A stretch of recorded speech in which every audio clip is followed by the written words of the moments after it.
Un gusto compartir con usted este programa. Soy José Buendía y esto es Blanco y Negro.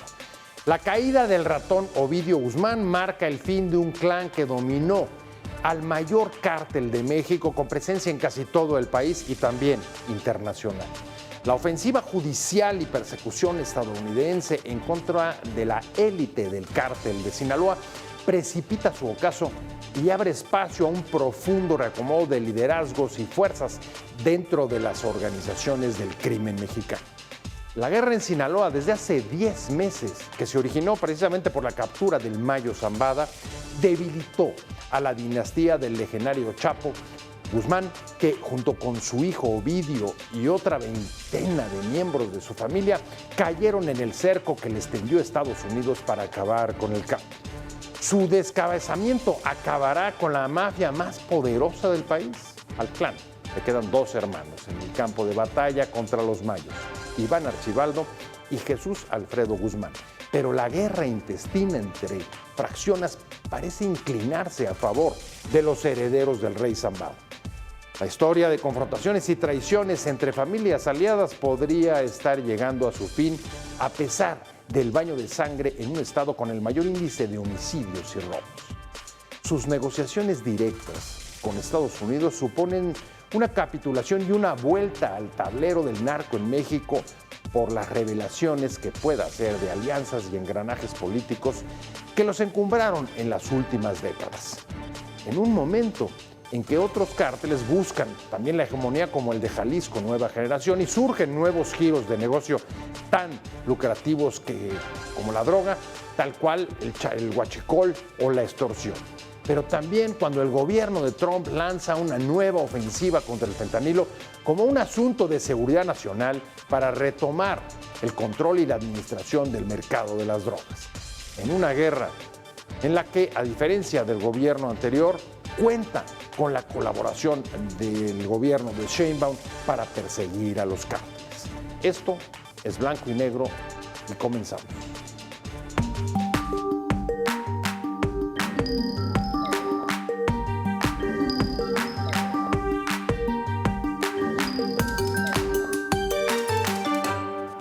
Entonces, Estados Unidos tiene la obligación de estar en coordinación con la Fiscalía General de la República, que tiene pues la orden de aprehensión de esta persona.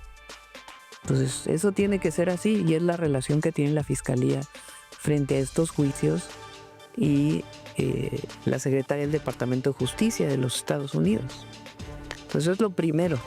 Eso es algo que está establecido en los acuerdos internacionales. Lo segundo es, si en este juicio sale una imputación a alguna persona en México, pues tiene que venir pruebas del gobierno de los Estados Unidos a la Fiscalía General de la República para que haga su trabajo la Fiscalía General de la República en nuestro país. Arrancamos con Blanco y Negro. Muchas gracias por estar con nosotros como siempre. Y en efecto, como acaba de escuchar de este inserto que recuperamos de la presidenta Sheinbaum, hay pues dos cosas con las que arrancamos este programa a partir de sus declaraciones. La primera, coordinación con la Fiscalía de parte del gobierno de Estados Unidos, pues no se ha dado. Ahí hemos visto las negociaciones directas que han mantenido Ovidio y una veintena de familiares suyos directamente con la justicia de Estados Unidos. Y la otra, la exigencia de que si hubiera alguna imputación de Ovidio Guzmán contra algún funcionario mexicano, Estados Unidos tendría que aportar pruebas a la Fiscalía Mexicana. Esta está en el aire. Y le pregunto a Pepe Rebeles, que me da mucho gusto que esté con nosotros, un periodista que lleva, lo decíamos hace un momento, pues 3 décadas cubriendo asuntos que tienen que ver con el crimen organizado, el narcotráfico. Y te agradezco mucho que estés con nosotros, Pepe, para arrancar esta revisión. Y pues me gustaría empezar con la segunda interrogante que deja la presidenta en el aire. Si hay imputaciones de Ovidio Guzmán, Estados Unidos tendría que aportar pruebas a la Fiscalía, donde Ovidio tiene una orden de aprehensión, para probarlo. ¿Tiene obligación Estados Unidos de hacerlo? Sí, muchas gracias por la invitación. Creo que no va a ser necesario esto que dice la presidenta porque seguramente Estados Unidos va a dosificar la información que le pueda aportar Ovidio. O sea, no es que cada vez que le diga algo se lo va a transmitir al gobierno de México, ¿no? De hecho, lo mantuvo en la ignorancia cuando fueron 17 de sus familiares a Estados Unidos y les dio refugio. Así es. Es una cuestión transnacional y no le informó México. México se enteró por los periódicos. Bueno, no, y vimos la molestia del gobierno mexicano, ¿no? Clarísima. Claro. De que hubiera negociaciones directas con el clan de los Guzmán sin conocimiento ni información al gobierno mexicano. No es la primera, le ocurrió lo mismo con el Mayo, que creo que todavía siguen esperando la información que les ha exigido el gobierno mexicano sobre aquella operación que dio lugar, pues nada más y nada menos que a 10 meses, ya vamos para 11, de guerra en Sinaloa. Sí, es una de las causas de la guerra en Sinaloa. De hecho, ha tenido varias subidas y bajadas esta guerra, ¿no? Esta violencia en Sinaloa que es sempiterna, ¿no? Pero digamos que toma fuerza cuando recapturan al Chapo y lo extraditan a Estados Unidos, 2016, 2017, porque ¿qué pasa? Que todos se pelean por la hegemonía, por el dominio del cártel. Sí, sí, no, claro. No está el capo, ¿qué hacemos? Bueno, estaba el Mayo todavía. Ahí tampoco hay vacíos, digamos. Así como en política no hay vacíos tampoco. Ahí no hay vacíos. Dentro de los cárteles, porque el poder no deja vacíos. No, y se llenan, pero rápidamente. Así es. Entonces, ese es un momento de violencia. Otro es cuando se llevan al Mayo. Va a cumplir este mes, este 25 cumple un año de que se lo llevó con engaños Joaquín Guzmán López, y el propio Joaquín se entregó en Estados Unidos. No sabemos todavía, a un año, qué fue exactamente lo que pasó. No, eso ¿Cuántos sí, murieron? Claro. Si murió Nemesio Ojeda Cuen, si ahí los dos sicarios o guardaespaldas que llevaba el Chapo, que eran ex policías, no aparecen vivos por ningún lado. O sea, toda esa narrativa está pendiente. Y lo que está clarísimo es que la demanda de información que hizo el gobierno mexicano de esa operación tampoco ha llegado hasta ahora, hasta donde yo tengo entendido. Pero déjame ir, también nos acompaña David Saucedo, un especialista en temas de seguridad. David, ¿cómo estás? Muchas gracias por estar con nosotros, te aprecio mucho que le entres con nosotros a este tema. Y comenzaría un poco con lo mismo.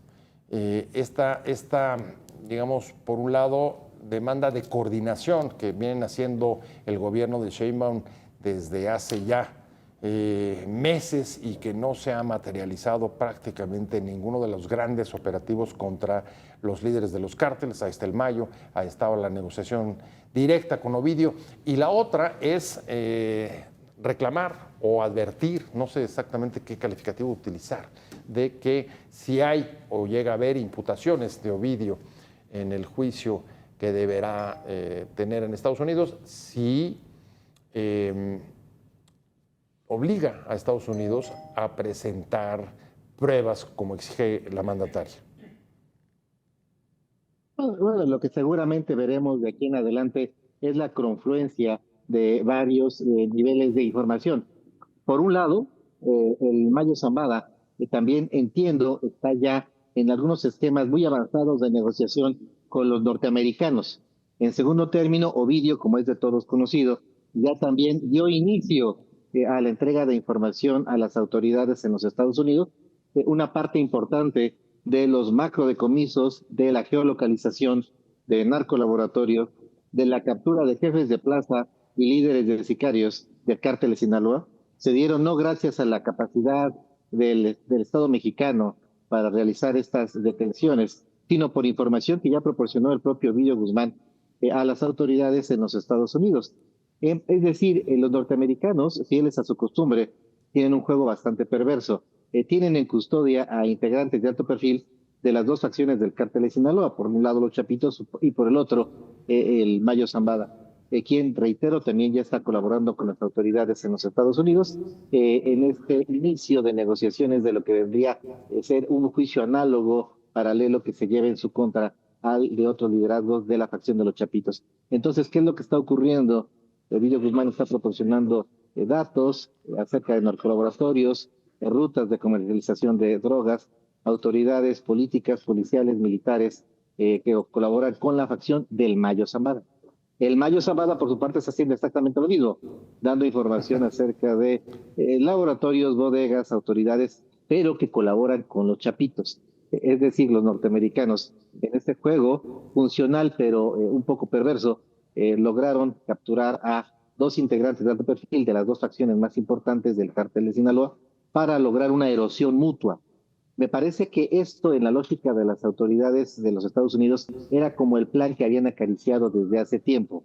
Lograr que las 2 salas más importantes del cártel de Sinaloa se autodestruyeran, adheriéndose al programa de moderación premiada de protección de testigos. Sin embargo, una consecuencia no deseada que creo que no alcanzaron a dimensionar fue que esta, comillas, aparente debilidad, y digo aparente porque yo no creo que los chapitos estén a punto de capitular, ni mucho menos, tienen los recursos humanos, financieros y materiales para sostener una guerra durante varios años contra el Mayito Flaco, quien está heredando la conducción de la facción de su padre, el Mayo Zambada. Creo que los norteamericanos no previeron que las facciones del cártel de Sinaloa, el cártel de Sinaloa siempre ha sido una confederación de grupos conformada por varias organizaciones, quizá las más conocidas son las de las que estamos hablando actualmente, pero algunas facciones que se habían mantenido neutrales al ver la negociación de los chapitos con las autoridades norteamericanas y el arribo de familiares a los Estados Unidos, se cargaron del lado del Mayo Zambada. Los chapitos, por su parte, entiendo, consolidaron una alianza con el cártel Jalisco Nueva Generación, y por lo menos uno de sus comandantes, uno de los más sanguinarios, está trasladando hombres, armas y municiones a los chapitos para respaldarlos en su guerra civil contra el Mayo Zambada. Entonces lo que tenemos es que esta captura que provocó la guerra civil al interior del cártel de Sinaloa no está disminuyendo los envíos de droga a los Estados Unidos, por el contrario se están incrementando, y además las facciones en disputa no se están debilitando, se acaban de fortalecer con estas alianzas de las que estamos hablando. Pues te me adelantaste en 2 temas que justo íbamos hacia ellos, el tema del fin o no y cómo de la guerra en Sinaloa y la declinación, fin u ocaso del cártel. Pero déjame regresar un segundo con Pepe para regresar con esos 2 puntos. Y Pepe te diría, una de las cosas que también apunta David y que me parece muy interesante es esto que él llamó el sueño que alguna vez hubiera acariciado Estados Unidos de tener a las líderes de las 2 facciones principales del cártel de Sinaloa, el Mayo Zambada y los Guzmán, comenzando por el propio Chapo, que también está allá en su territorio, presos dentro de las cárceles y en procesos de justicia que los están llevando, evidentemente, pues a generar datos, informaciones sobre la operación de los propios cárteles. A ver, ¿no te parece muy interesante? Decíamos cuando llegaste hace rato que son figuras que ya existían, ya tripulaban, ya estaban dentro de la dirigencia del cártel desde 1985, cuando el caso de Camarena, entre ellos el Mayo Zambada, el Chapo, entiendo que vino después, pero ¿qué opinas? ¿Cómo ves tú, que tienes la película casi completa, este hecho de que los 2 principales líderes hoy estén en Estados Unidos presos después de la persecución y el cerco que les ha tendido la Fiscalía y la justicia norteamericana? Pues están 2 de los líderes históricos del cártel de Sinaloa, pero por diferentes motivos. El Chapo extraditado después de su segunda captura, después de que se había fugado por segunda ocasión de una cárcel de máxima seguridad, entre comillas máxima, ¿no?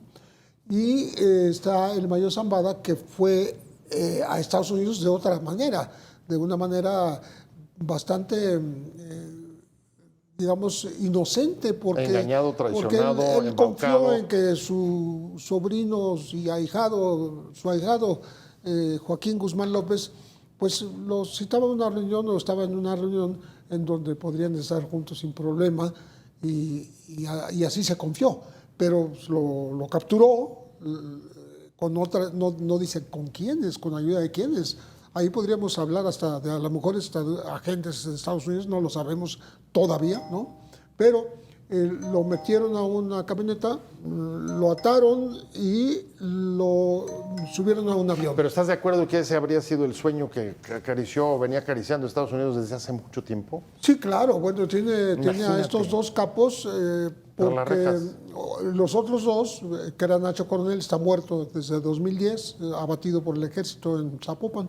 Y el Azul Esparragosa, Juan José Esparragosa, dicen que murió. Dicen, y queda la misma duda que con Amado Carrillo, si realmente murieron o no, pero se le rezaron, se le hicieron exequias y una misa a unas cenizas que se supone que eran las Esparragosa. Pero bueno. Sí, parte de las leyendas negras del narco. Por supuesto. Y lo que tiene Estados Unidos ahora como más valioso es la posibilidad de 3 informantes, de 3 testigos protegidos, porque el Mayo podría sumarse a los 2 hermanos. Se habla mucho de Ovidio, pero sí, poco se habla de Joaquín. Así es. Pero bueno, Joaquín va a seguir el mismo camino. Está Joaquín y está el Mayo. Si alguien tiene la información más larga y de mayor data, es evidentemente el Mayo Zambada. Pero déjame regresar con David, porque introducía un poco la pregunta que queríamos abordar en este programa, y es capital, digamos, para el futuro y la seguridad de este país. Y es, a ver, David, tú en tu intervención anterior decías, esto no significa ni un debilitamiento ni el fin del cártel de Sinaloa, pero sí o no, pregunto, del clan de los Guzmán en la hegemonía del cártel. ¿Cuál de las dos o ninguna? Bueno, es difícil saberlo en estos momentos. Lo que alcanzo a percibir es que la familia Guzmán llegó a un entendimiento, un acuerdo interno. Un segmento de los hijos del Chapo Guzmán se entregan a las autoridades, se adhieren a este esquema de protección de testigos y de colaboración con los norteamericanos. Seguramente obtendrán ciertos beneficios, la reducción de sentencia, no estar en un penal de alta seguridad, que familiares de su primer círculo no sean llevados a juicio, conservar parte de su fortuna, seguramente tendrán la posibilidad de conservar algunas cuentas bancarias, propiedades, también tendrán que dar información, evidentemente, de narcolaboratorios, rutas comerciales, autoridades políticas, policiales, militares que colaboran con el cártel de Sinaloa. Este esquema es muy ambicioso, es una ruta que ya han recorrido otros narcotraficantes en México del propio clan de los Guzmán.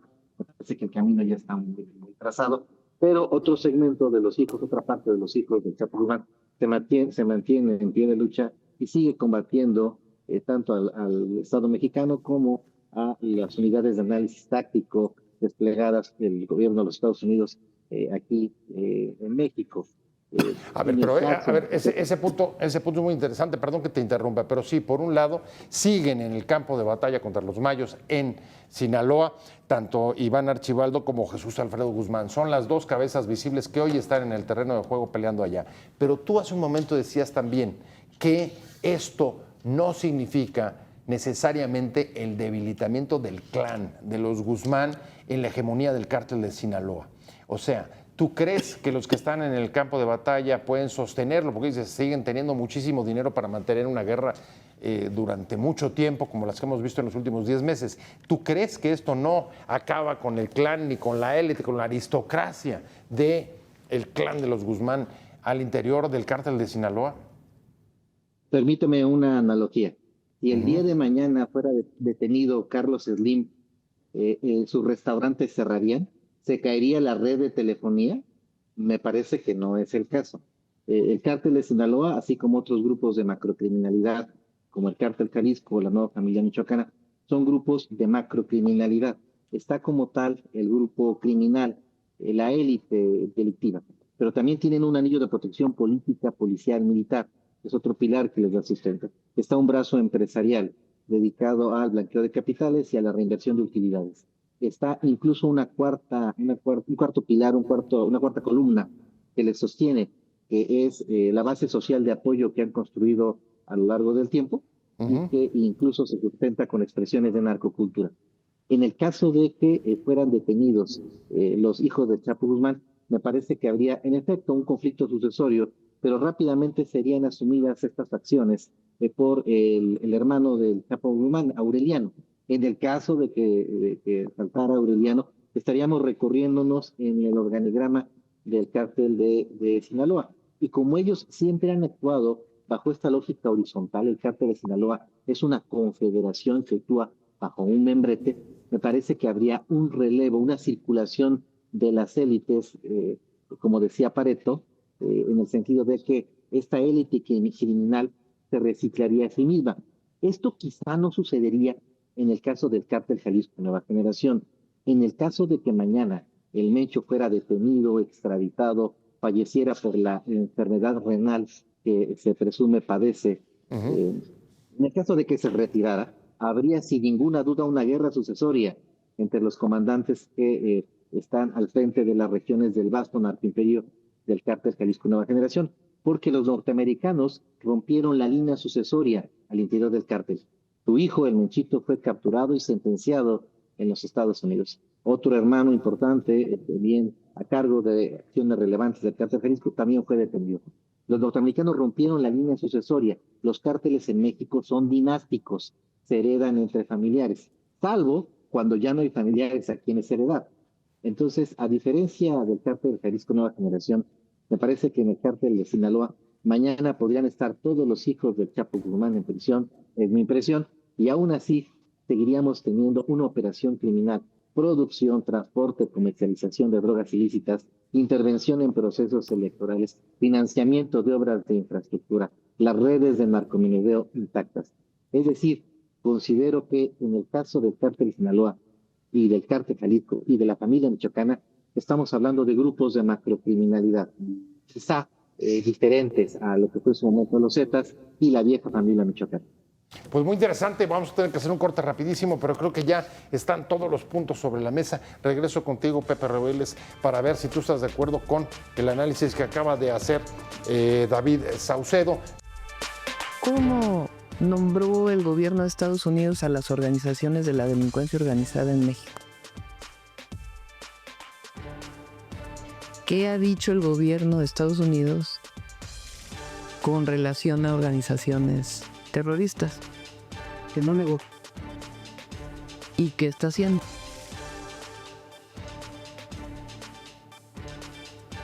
Este caso en particular fue una detención que hizo el gobierno de México.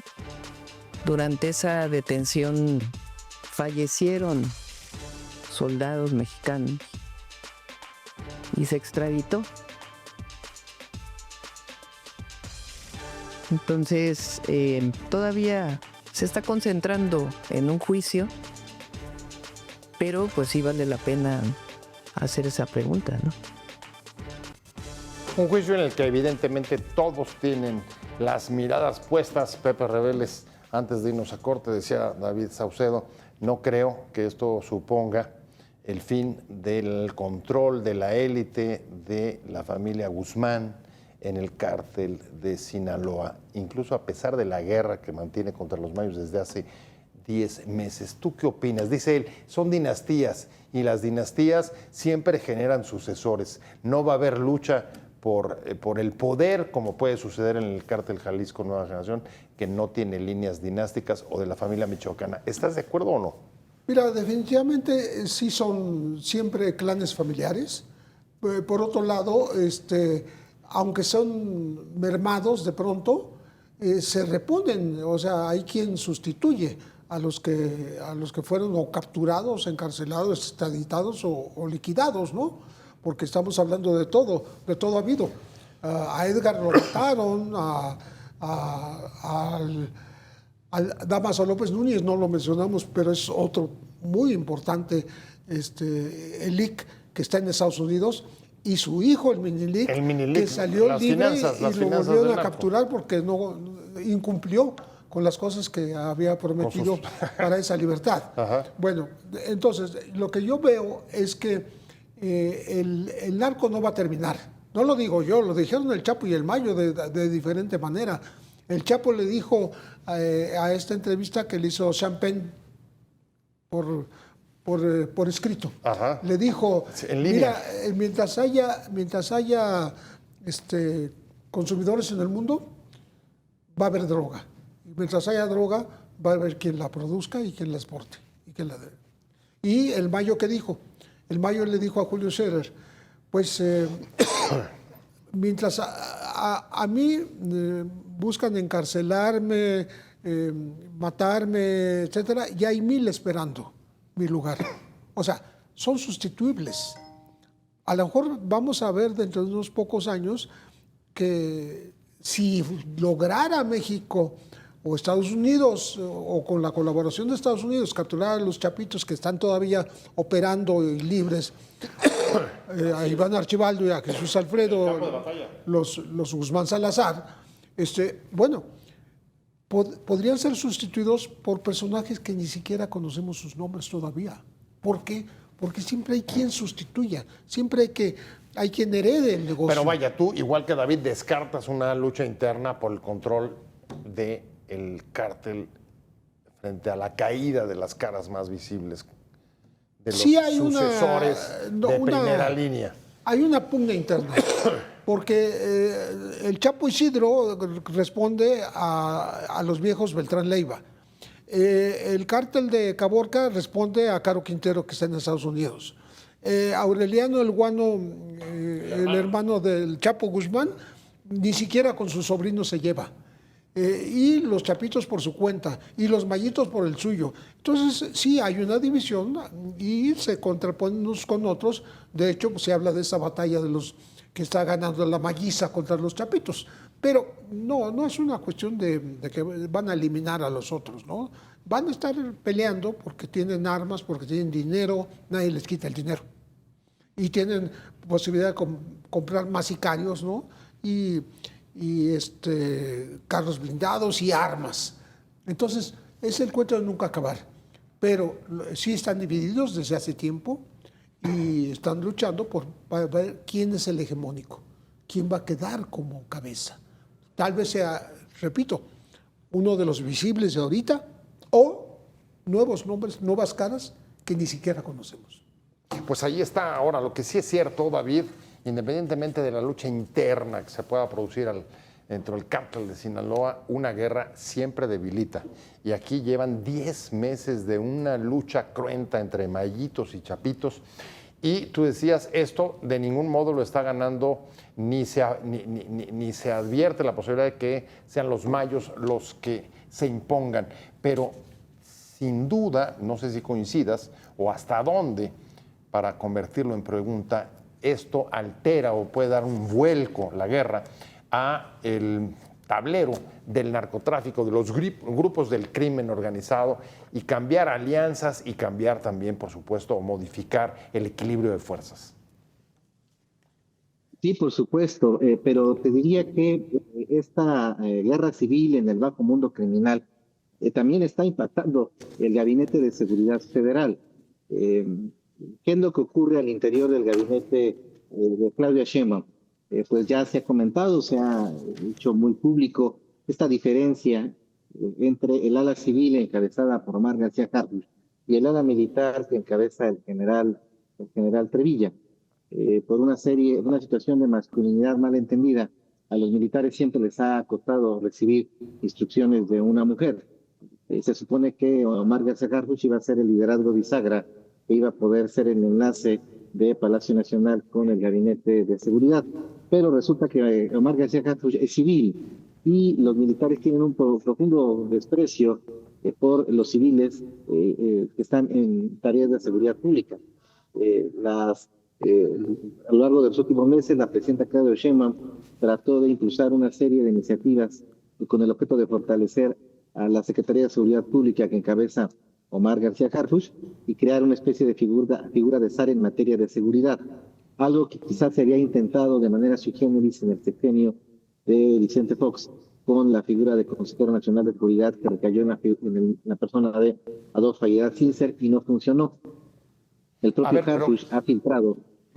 a columnistas afines, estas disputas eternas que ha tenido con Trevilla y con los militares que le han despojado de información, elementos para hacer despliegues táctico-operativos, datos, incluso instalaciones, vehículos, para poder realizar estos operativos de captura de narcotraficantes de alto perfil. Harfush termina creando la Unión Nacional de Operaciones. Ese punto, perdón que te interrumpa, pero ese punto me parece muy interesante antes de regresar con Pepe, y es, a ver, entonces lo que estás advirtiendo es que las diferencias en el Gabinete de Seguridad de Sheinbaum tienen un impacto directo sobre el desarrollo de los acontecimientos en la guerra entre Mayitos y Chapitos, y cuál es el impacto, a quién beneficia o de qué manera eso profundiza o no las batallas que venimos viendo hace 10 meses, una guerra encarnizada con un baño de sangre. Sinaloa, el mayor nivel de índices de homicidios en el país.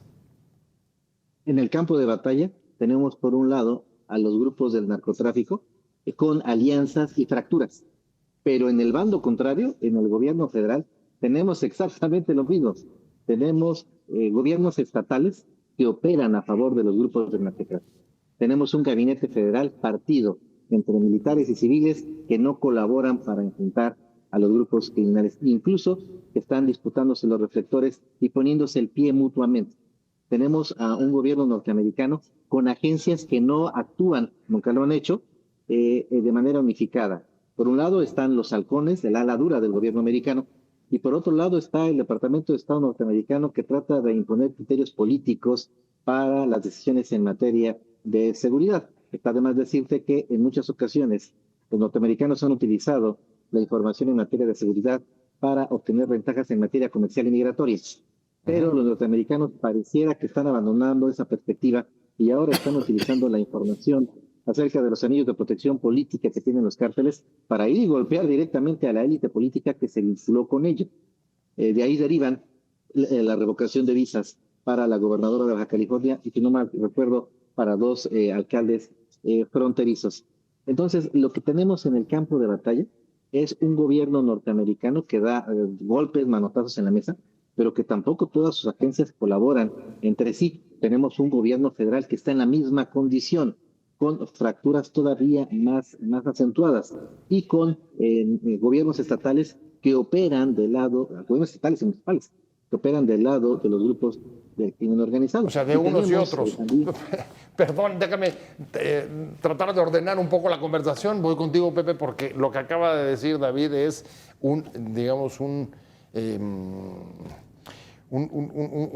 verdadero laberinto en el que puede estar sucediendo los acontecimientos por las divisiones, o sea, divisiones dentro del cártel, divisiones, dice, en el Gabinete de Seguridad, y divisiones también en la operación de las agencias de seguridad de Estados Unidos.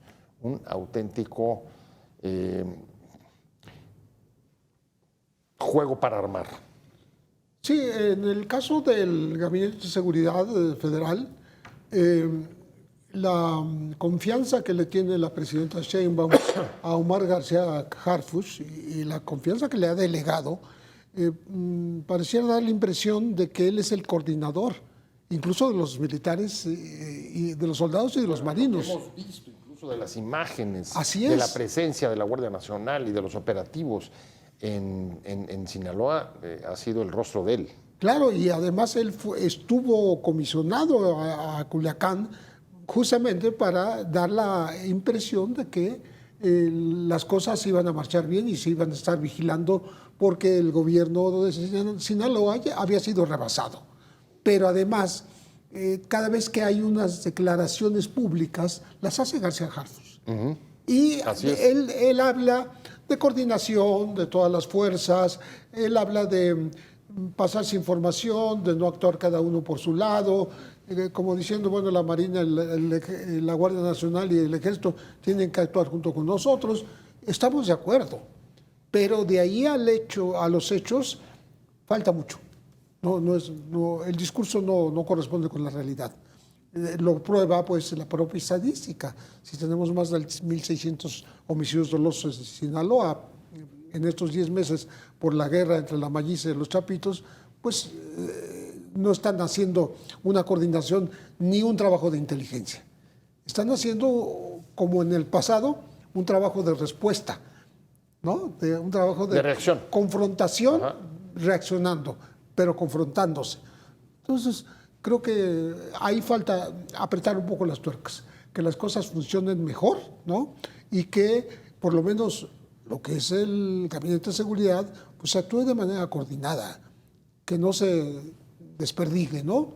Y por lo que hace Estados Unidos, pues no nos corresponde a nosotros, pero sí es verdad que algunas agencias actúan de una manera y otras de otra. Por ejemplo, este paso de los familiares de los Guzmán López a los Pero Estados dices Unidos. que actúen de manera coordinada. Los resultados que han presentado, por ejemplo, en la lucha contra el huachicol, en los aseguramientos, en el descenso de los índices de homicidios, algunos dicen es que depende cómo midas, pero en cualquier caso hay un reconocimiento de que la estrategia de la presidenta ha sido distinta a la de su antecesor y ha entrado a perseguir a los cárteles y ha dado evidencias y resultados. O sea, sí están dando resultados. Sí, obviamente, pero yo de lo que hablo es del poco acuerdo, de la poca conformidad de todos los sectores que están involucrados en que solamente está este personaje público, García Harfuch, que algunas veces se le impugnó por su pasado, todo ya eso ya se quedó en el olvido, pero sigue siendo esa percepción de que él es el que está mandando todas las fuerzas federales. Eso no es verdad. Él no es el coordinador de las fuerzas federales, pero da esa percepción. Entonces, yo creo que hay que ajustar, porque muchas veces la percepción mata realidad. Sin ¿no? duda, sin duda. Me voy a tener que ir a un corte rapidísimo. Regreso contigo, David, porque en este rompecabezas que ha estado dibujándose en los comentarios de ustedes sobre la situación de los distintos grupos del crimen organizado y particularmente del cártel de Sinaloa, hay nuevos jugadores, tú lo mencionabas, Cártel Jalisco Nueva Generación, y el papel que puede estar jugando dentro de la propia guerra y reconfiguración de fuerzas en Sinaloa. Estamos de vuelta en Blanco y Negro, estamos hablando de las perspectivas de los cárteles mexicanos después de los resultados que ha habido del acoso, la persecución, del cerco que ha puesto Estados Unidos, la justicia de Estados Unidos, la persecución de sus agencias a el clan de los Guzmán, el más fuerte junto con el de los Mayos en el cártel de Sinaloa y por supuesto pues el cártel más fuerte de este país. Y me quedé contigo, David Saucedo, preguntándote en este rompecabezas tan complicado que han dibujado, hay nuevos actores como por ejemplo el de Jalisco Nueva Generación. ¿Cómo juega aquí? Porque evidentemente tú dices, no creo que vaya a haber una lucha por la hegemonía al interior del cártel de Sinaloa, ni siquiera con el resultado de la guerra que se libra desde hace 10 meses, pero ahí está ese cártel que me imagino que sí tiene pretensiones, el de Jalisco, pretensiones hegemónicas y de mayor presencia territorial. Sí, por supuesto. Bueno, el cártel Jalisco Nueva Generación, de hecho, demoró un poco su entrada al conflicto. Me parece que el cálculo que había por parte del cártel Jalisco era que hubiera una mayor erosión de parte de los bandos que se encontraban en disputa.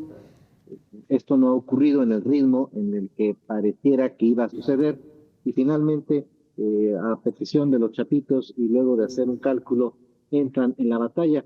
El cártel Jalisco tiene alrededor de 5 o 6 comandancias regionales.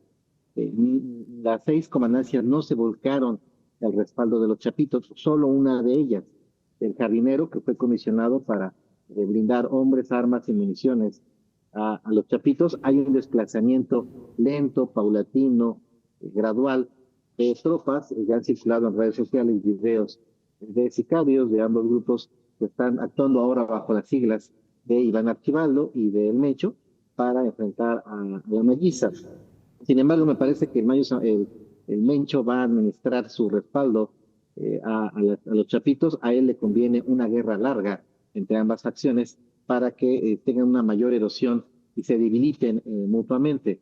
Me parece que él lo que va a hacer es capturando algunas de las rutas comerciales que tiene el cártel de Sinaloa, aprovecharlas. México tiene alrededor de 4 rutas importantes de trasiego de drogas de México hacia los Estados Unidos. Por obvias razones, el cártel de Sinaloa controla la ruta del Pacífico. La ruta del centro ha sido controlada mayormente por el cártel Jalisco Nueva Generación. Esta, por supuesto, es una oportunidad para el cártel Jalisco de ir expandiendo sus rutas comerciales y ampliar su dominio territorial, que ya de por sí era bastante grande.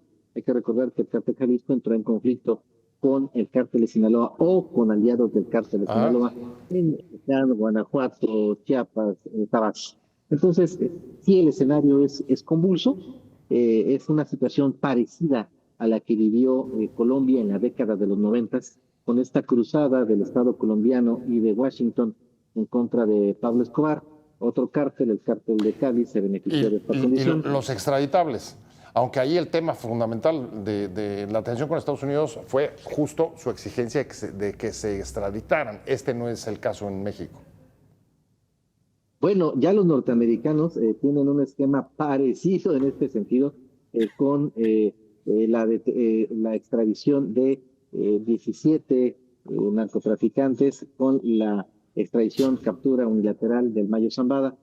Y esto evidentemente podría provocar en algún momento actos de narcoterrorismo. Sé que la frase le molesta mucho al gobierno mexicano. Pepe Rebeles lo sabe bien. Muchos aprendimos leyendo sus libros sobre toda la dinámica del narcotráfico. La palabra narcoterrorismo en América Latina se utiliza desde hace décadas. Se empezó a utilizar en Perú con estos ataques del grupo Sendero Luminoso en contra del Estado peruano. En Colombia, los académicos, periodistas, políticos, todo el mundo habla de narcoterrorismo y sabe exactamente a qué nos referimos. Ataques del narcotráfico en contra de la población civil.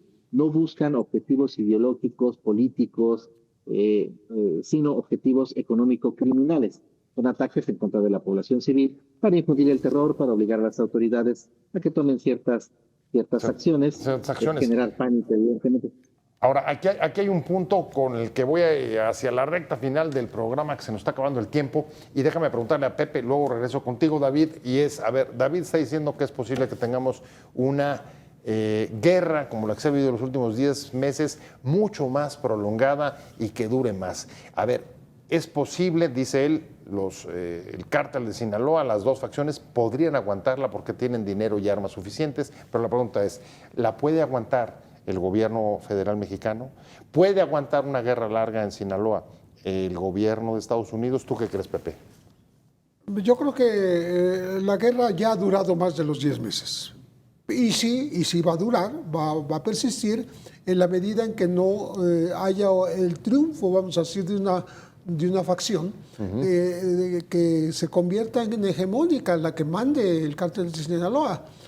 Si a este le agregamos lo que se comentaba también del cártel Jalisco Nueva Generación, que quisiera, digamos, hacer una alianza oportunista para entrar a territorios de Sinaloa, porque no domina, no entra en los territorios dominados por Sinaloa. Entonces, pues sí se puede poner mucho más grave el asunto, ¿no? La guerra ahí solamente por sometimiento o aniquilación. Sí. Eso es lo único que puede pararla. Así es. Que una de las dos facciones. No hay posibilidad. No hay medias tintas. De negociaciones, ni de alianzas. Coexistencias, ni de rupturas o divisiones entre cártel en el propio cártel. David, ¿cómo ves tú? ¿La aguanta el gobierno mexicano que siga una guerra prolongada ahí o el estadounidense? Sí, hasta el momento los niveles de popularidad de la presidenta Claudia Sheinbaum no han mermado, a pesar de que hubo un incremento de la violencia homicida en el sexenio de Andrés Manuel López Obrador. Pareciera que Morena no se erosionó, no tuvo problemas para obtener la victoria electoral en entidades devoradas por la violencia. Pareciera que incluso capitalizaron en su provecho el clima de violencia para derrocar a algunos gobiernos de oposición. Creo que hasta el momento esta guerra sí les afecta desde el punto de vista presupuestal en el costo de vidas humanas, pero pareciera que los niveles de intención de voto a favor de Morena son excepcionalmente altos y la popularidad de la presidenta se mantiene igual. Y Estados Unidos, porque hace rato dijiste que no ha descendido el tráfico hacia Estados Unidos con esta guerra, sino al contrario.